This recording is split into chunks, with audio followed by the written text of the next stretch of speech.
Sveiciens visiem šodienā.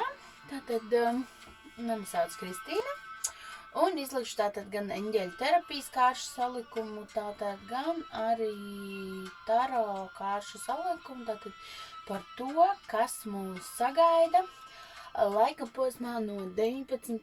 līdz 25. tātad februārim. Tātad, galvenie notikumi, tātad, kas mums būtu jāzina no 19. līdz 25. tātad februārim. Paskatīsimies, tātad, kas mums jāzina no 19. līdz 25. februārim. Tā viena kāds jau mums aizsteidzās.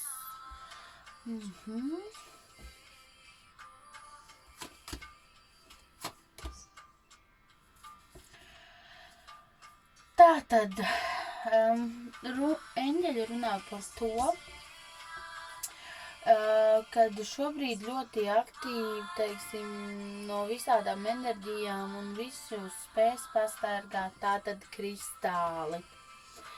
Tātad, ja jums ir kāds kristāls, kāds akmentiņš vai varbūt auskarī vai kāda rota, jā, tātad ar šiem kristāliem, akmentiņiem, vai vienalga kāds talismans, tātad, ko jūs uzskatāt, kas ir jūsu, tāds priekš jums.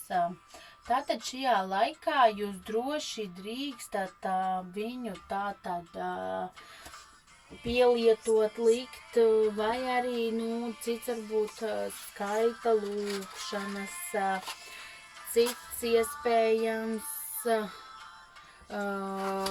piemēram, tiem, kam ir sevišķi zinuši tās krellas, jā, tātad kaut kādas, jā, tie skaisti ar tām lūkšanas, citi kaut kā savādāk, tātad kristāli būs tie, kas šobrīd, teiksim, paņems, teiksim, to spriedzi no jums vai kaut kādas lietas, jā, tātad, kas no jums ir tā kā jāpaņem. Un tā kā droši neraizējieties un droši drīkstat izmantot šīs lietas, jā. Tātad vēl ir ļoti aktuāla tēma vecāki, arī šonedēļ, nemaldos arī iepriekš. Es liku zodiaka zīmēm, un tur bija arī par šo te laika posmu šī te eņģeļu kārts, kas runā par vecākiem.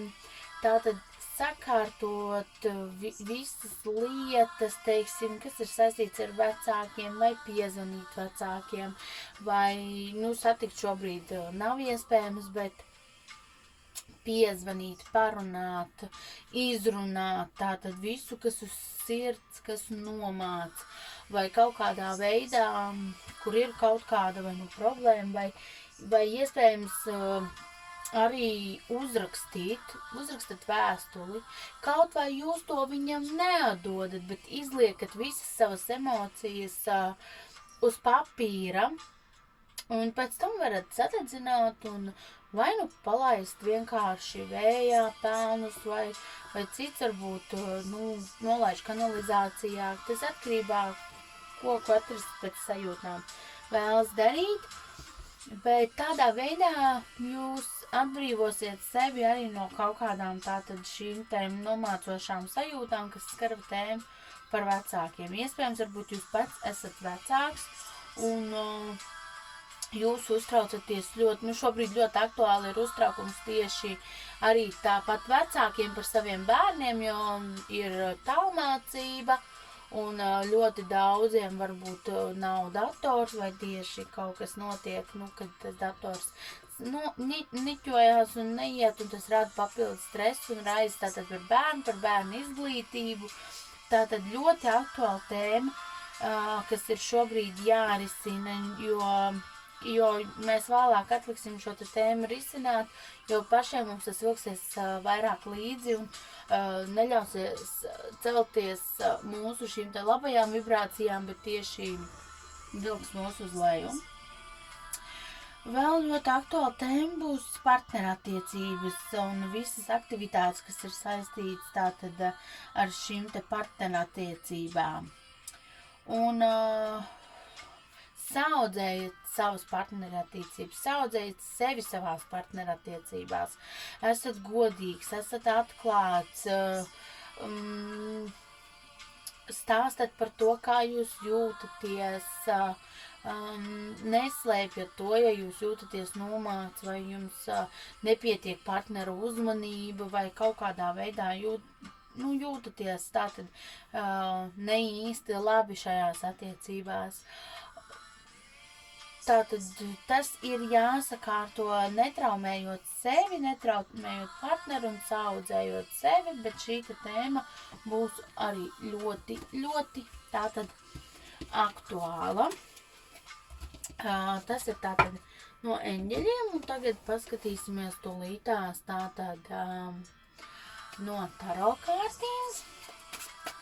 Tātad, ko mums vēlas teikt? Tātad taro kārtas no 19. līdz 25. Tātad februārim. Paskatīsimies tātad, ko viņas mums vēlas teikt. Kas mums būtu jāzina. Paskatīsimies tūlīt, ko mums vēlas teikt, kas mums būtu jāzina.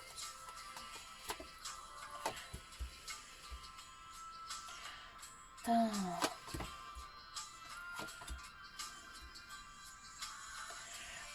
Būs tātad. Neizbeigsim arī no tā, ka mēs ļoti satrauksimies par savām finansēm un finanšu stāvokli. Šis būs, šis te laika posms ļoti daudziem liks uztraukties un domāt par savām finansēm. Ja ir iespējams atliekat kaut ko iekrājat, lai šo te uztraukumu mazinātu, varētu būt, ka kādam samazināsies ienākumi. Diemžēl, kad kaut kādā veidā finanses, teiksim, nebūs šonedēļ, teiksim, tā finanšu joma nebūs ļoti pozitīva. Bet cerēsim to, ka tiešām ar 1. martu atkal atsāksies tātad jaunas darbības un atkal uzsāks tomēr skaistumkopšanu kaut kādas darbības un tā finanšu situācija valstī tomēr mazliet nostabilizēsies un daudz tiks atkal pie darba. Jo redzu arī to, ka būs jaunas emocijas, jaunas vēsmas, bet ziniet, būs ļoti daudz darīšana ar tādiem, ļoti valdošas enerģijas, valdošiem cilvēkiem tāda, ziniet, pat viņi izpaudīsies pat tādas, ziniet, tirāniskas darbības, ja, tāds, ļoti gribēs manipulēt ar cilvēkiem, tādas arī es redzu, ka būs ļoti daudz manipulācijas ar cilvēkiem, tātad, kādam gribēsies, teiksim, parādīt savu varu tātad pār visu, kad, viņš spēja daudz ko ietekmēt un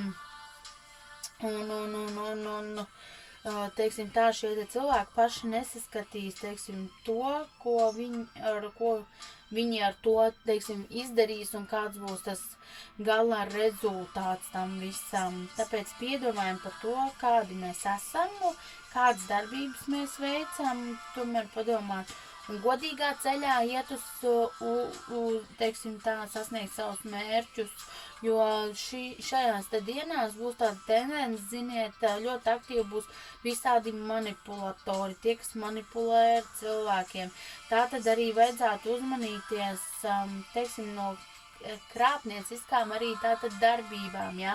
Jo cilvēki, kas spēj manipulēt, tā var būt arī krāpniecība, ja ļoti aktīva šajās dienās, tāpēc varbūt arī būs tie finanšu zaudējumi daudziem, kad krāpnieki nesnauža, viņi manipulē ar cilvēkiem, Tāpat arī esmu ievērojis, ka internetā notiek ļoti daudz manipulējušas rīcības ar cilvēkiem, kad šobrīd cilvēki daudz ko iegādājas internetā un ir cilvēki, kas to izmanto.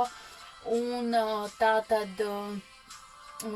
izkrāpt no šeit no cilvēkiem naudu, ka cilvēks nesaņem savu pakalpojumu par to, par ko viņš samaksā. Tāpēc piedomājam, kā mēs tērējam, kur mēs tērējam un ar kādiem cilvēkiem mēs sasaistamies, jo būs vienkārši tas, ka cilvēki nākamnedēļ ļoti daudz ko nevēlēsies saskatīt, nevēlēsies redzēt, tāpēc, ka tā vienmēr liekas vieglāk. Bet nevienmēr vieglākais ceļš ir tas labākais ceļš. Reizēm ir mazliet jāpiepūlās. Bet darbības, teiksim, tā kā tā arī būs. Nebūs tā, kād nebūs.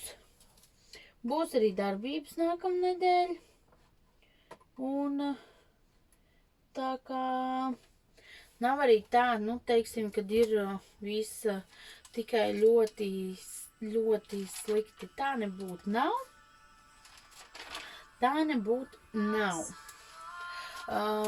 Tātad, esam mazliet saudzīgi, ja, arī, teiksim, tā daudz ļoti asi, teiksim, izteiksies, ko vajadzētu, teiksim, arī mēģināt pēc iespējas, teiksim, tā mierīgāk, jo būs tādas, ziniet, ļoti asas enerģijas, tādas, bet tāpēc labāk varbūt mēģināt mazliet,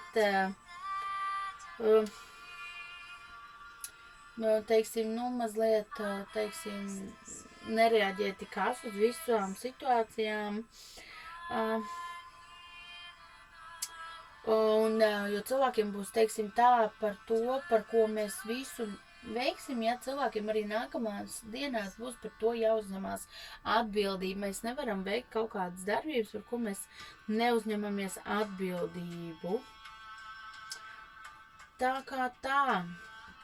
Iespējams, kāds arī nāks palīgā, teiksim, ar cilvēks, kad, ziniet, grūtā situācijā, kas ir ļoti tātad atbildīgs un iespējams šāds cilvēks nāks palīgā, teiksim, lai atrisinātu šos sasāpējušos jautājumus. Un tā kā tas būs no manis viss nākamajai nedēļai, šajām brīvdienām, jā. Un tātad saudzēsim viens otru, būsim tātad saprotoši, mēģināsim būt iecietīgi, jā. Cilvēki vienkārši šobrīd ir ļoti noguruši no tā, kas notiek, noguruši no šīs te finanšu sloga, kas šobrīd ir, bet tādā veidā, teiksim tā, mēs visi esam noguruši.